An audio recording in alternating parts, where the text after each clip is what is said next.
Cherry false साल 2000 की horror slasher movie है जिसे IMDb पर 5.2 की रेटिंग मिली है। चेरी फॉल्स टाउन में टीनेज लड़के लड़कियों की हत्याएं होने लगती हैं और सीरियल किलर उन्हें मार रहा था जो वर्जिन थे। वो आखिर ये कत्ल क्यों करता है, इसका रीजन हम इस वीडियो में जानेंगे।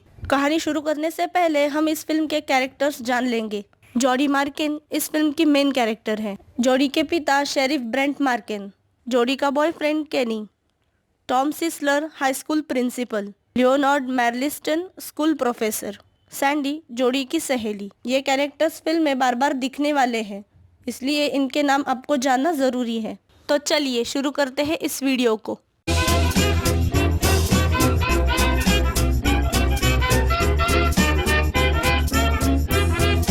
कहानी शुरू होती है वर्जीनिया के जंगल से, जहाँ पर रॉड और स्टेसी रोमांटिक हो रहे थे। तभी वहाँ पर काले बालों वाली औरत आती है जिसका चेहरा बालों के पीछे छुपा हुआ था। वो पहले रॉड को मारती है और बाद में स्टेसी को।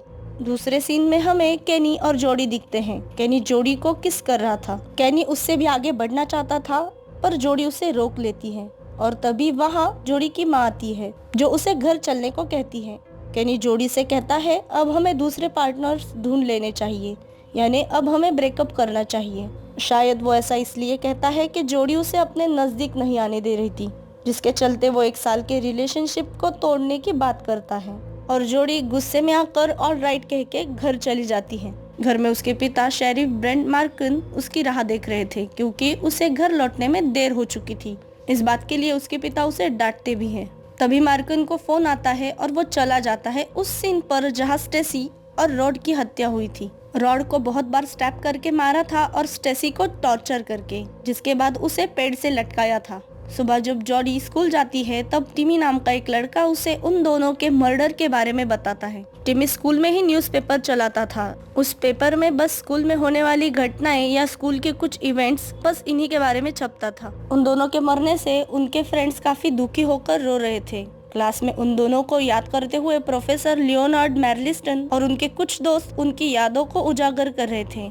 वहाँ मौजूद कुछ स्टूडेंट्स को उनसे कुछ लेना देना नहीं था, जिससे उन स्टूडेंट्स के साथ रॉडी और स्टेसी के फ्रेंड्स का झगड़ा होता है। प्रिंसिपल टॉम सिस्लर से मिलने मार्किन आता है। वो उनके दोस्तों से कुछ सवाल पूछना चाहता था जिससे पता चले कि कौन उनका दुश्मन था।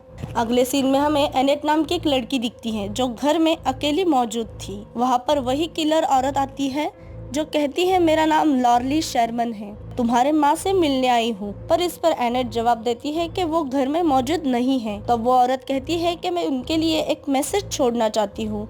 तब एनेट थोड़ा सा दरवाजा खोलती है पर वो चालाक औरत एनेट को धक्का मारकर घर में घुस जाती है। जब उसके माँ बाप घर आते हैं तब उन्हें वो मरी हुई दिखती है। क्राइम सीन पर मार्किन पहुंचता है। एनेट का बड़ी बेरहमी से खून करके छत से लटकाया था। अगले सीन में एक डॉक्टर मार्किन को बताता है कि दोनों लड़कियां वर्जिन थी और उनके जांघों पर कातिल ने चाकू से वर्जिन लिखा है। पर जो लड़का था रॉड, वो फिजिकली एक्टिव था पर मरने से पहले वो किसी से इंटीमेट नहीं हुआ था। यानी इससे मार्किन को अंदाजा आता है कि जो किलर है वो सिर्फ वर्जिन स्टूडेंट्स को ही अपना निशाना बना रहा है। मार्किन पेरेंट्स को इस सीरियल किलर के बारे में आगाह करने के लिए कॉलेज के हॉल में एक मीटिंग रखता है। हालांकि प्रिंसिपल टॉम सिस्लर नहीं चाहते थे कि मार्किन उस सीरियल किलर के बारे में कुछ भी पेरेंट्स को बताए। सिस्लर कहता है कि तुम एक जिम्मेदार पुलिस ऑफिसर हो, तुम्हें उन्हें ये नहीं बताना चाहिए। पर मार्किन ये कहकर उसे चुप करता है कि तुम मुझे अपनी जिम्मेदारी के बारे में मत बताओ।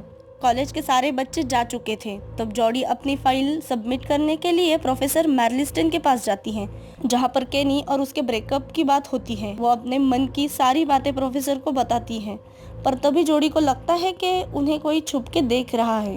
वो दोनों उसे ढूंढते हुए कैंटीन में जाते हैं पर उन्हें वहाँ कोई नहीं दिखता। पर हम व्यूवर्स खंबे के पीछे किसी को नोटिस करते हैं। जब जॉडी वहाँ से जा रही थी तब उसे दिखता है कि वहाँ पर पुलिस और पेरेंट्स की सीक्रेट मीटिंग चल रही है, जहाँ पर उसका दोस्त टिमी भी आता है और वो दोनों वही रुककर उनकी बातें सुनने लगते हैं।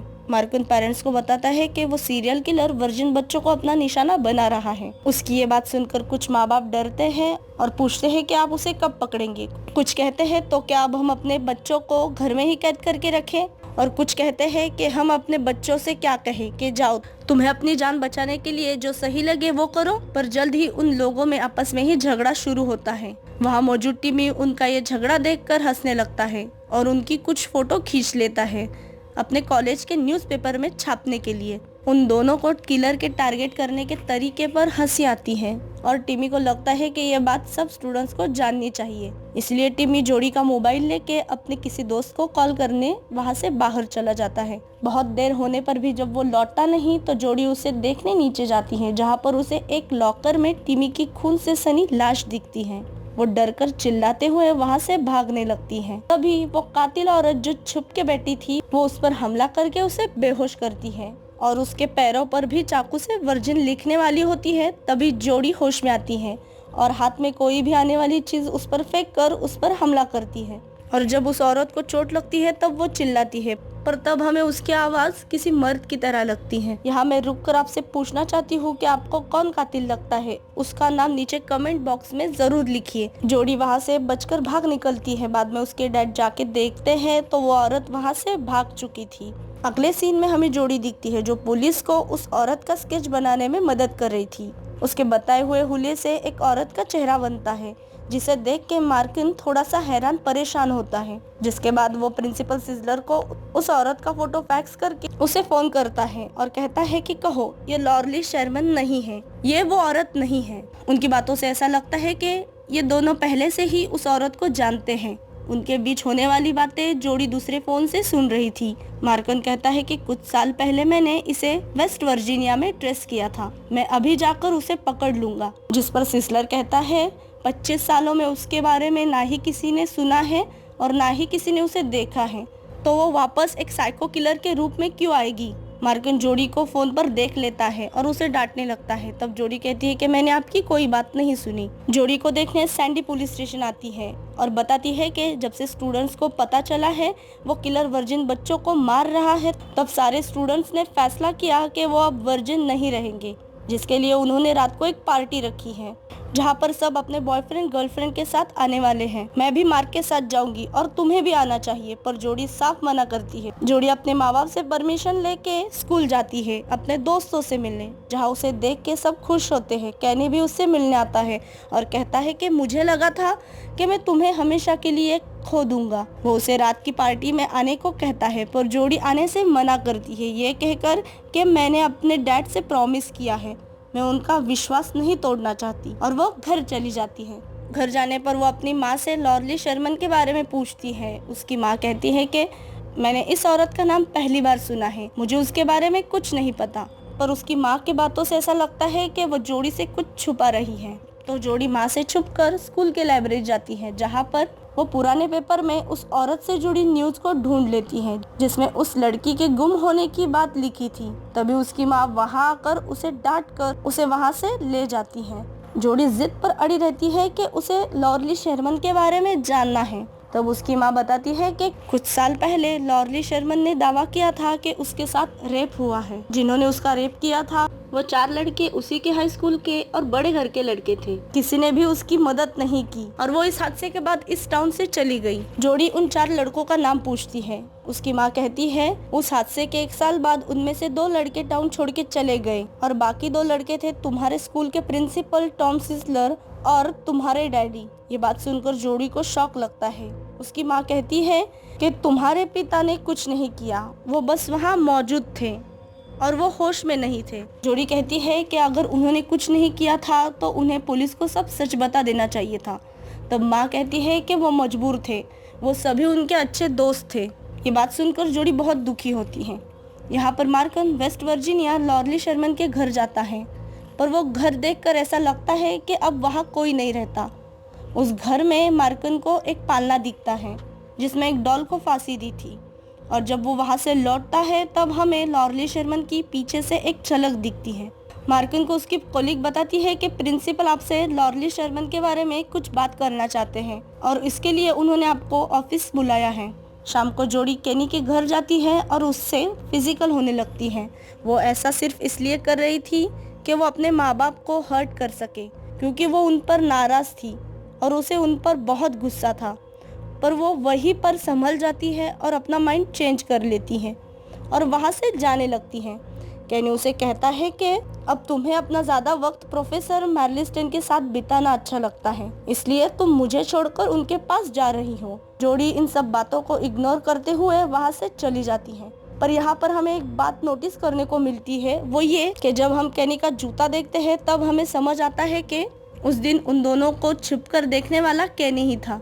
यहाँ पर मार्कन प्रिंसिपल के पास जाता है, जहाँ पर उसे प्रिंसिपल की लाश दिखती है, जिसके सर पर कातिल ने नॉट वर्जिन लिखा था। जिसके बाद छुपा हुआ कातिल मार्कन पर हमला करके उसे बेहोश करता है। स्कूल के पास एक अबेंडेंड घर में स्टूडेंट ने पार्टी रखी थी, जहाँ पर केनी दूसरी लड़की के साथ जाता है, पर उसके माइंड में अभी जोड़ी का ही ख्याल था, तो वो उस पार्टी से चला जाता है।